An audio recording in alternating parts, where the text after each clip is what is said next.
How and why does one decide in the dawn of the era of ebooks to open a physical bricks and mortar independent bookstore? Then once you've decided that that's what you want to do, how do you go about doing it? This is my story. It starts with a love of books and an absolute joy in the written word. This love was cultivated in me by my family, starting with my parents. I hit the jackpot when it comes to parents. They were readers who read to me and my siblings and taught us to forever learn and grow through reading. My mom especially inspired in me a spirit of thoughtful independence. My dad called it stubbornness, but it was born in me as a strong will combined with a healthy disregard for convention. Apparently, it's possible to hit the jackpot more than once in your life because it happened to me. This line from Dr. Who best describes my husband, Rob. I am and always will be the optimist, the hoper of far-flung hopes, the dreamer of improbable dreams. My husband has cheered and encouraged me throughout the evolution of Bluebird Books. But it was his advice when our youngest child, Hayden, was born and I decided to stay home full-time that really provided the catalyst for Bluebird Books. Enjoy every fleeting moment with our beautiful babies, but don't forget to dream about what comes next. And at some point it hit me. It's a bookstore. But the business of a growing family kept the dream from becoming much more than a faint suggestion in the back of my mind, until my sweet baby Hayden was old enough to go to school, and I found myself with chunks of uninterrupted time, and I began to dig deeper into my dream. But this was 2008, and I didn't have to dig very deep to realize that it was not a good time to open a bookstore. The economy was in a severe depression, and the rise of ebooks and online book sales was taking down bricks and mortar bookstores, both big and small. At the same time, my mother began a very rapid decline into dementia. Her once inspiring and thoughtful independence sadly slipped into total dependence. I was heartbroken and helpless. But I also became keenly aware that my window for achieving my dream was not limitless, but finite.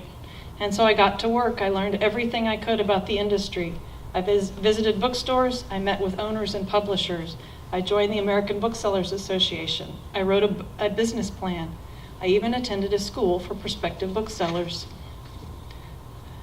I always envisioned my bookstore to be where the community would come together over discussions of a book or music or art. And with the developing vibrancy in our downtown, I knew that that's where I wanted to be. So in the spring of 2012, I drove by 2 South Main and I saw a for rent sign, and the rest, they say, is history. The next task was selecting books. Based on criteria that I gave my distributor, like the amount of fiction versus nonfiction and the personality of my community and my store, they created my draft order. My job was then to edit it line by line until my opening inventory was curated and the order placed. And then the books arrived in an 18-wheeler on 13 pallets in 400 boxes, stacked from the front door to the back in the middle of my store. So the next thing I did was call all of my friends.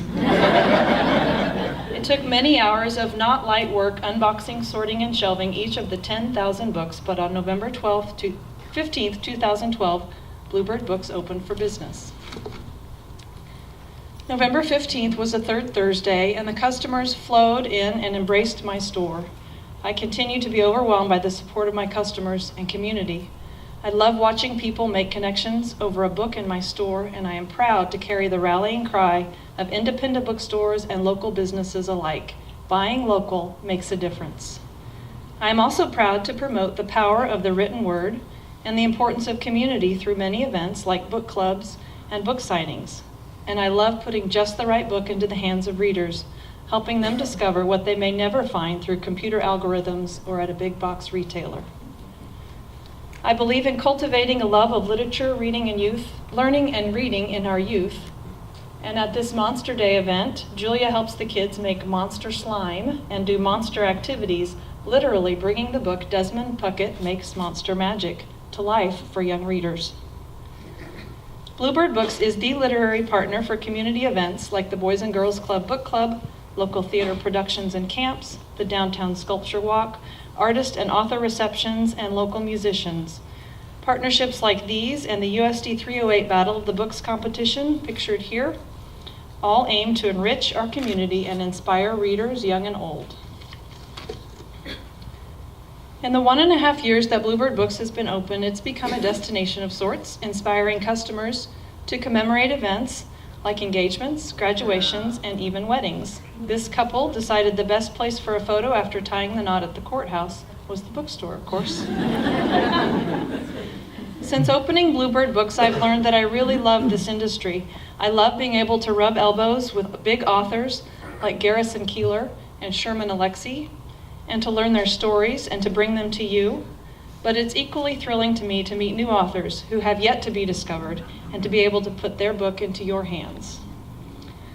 And I've also learned that the spirit of independence, once inspired by my mother and passed through me and into Bluebird Books, resonates in more ways than just buying books.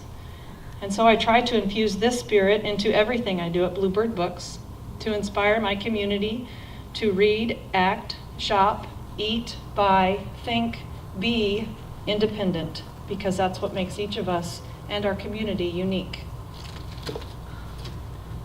Last October, almost a year after Bluebird Books opened, my mom was able to visit.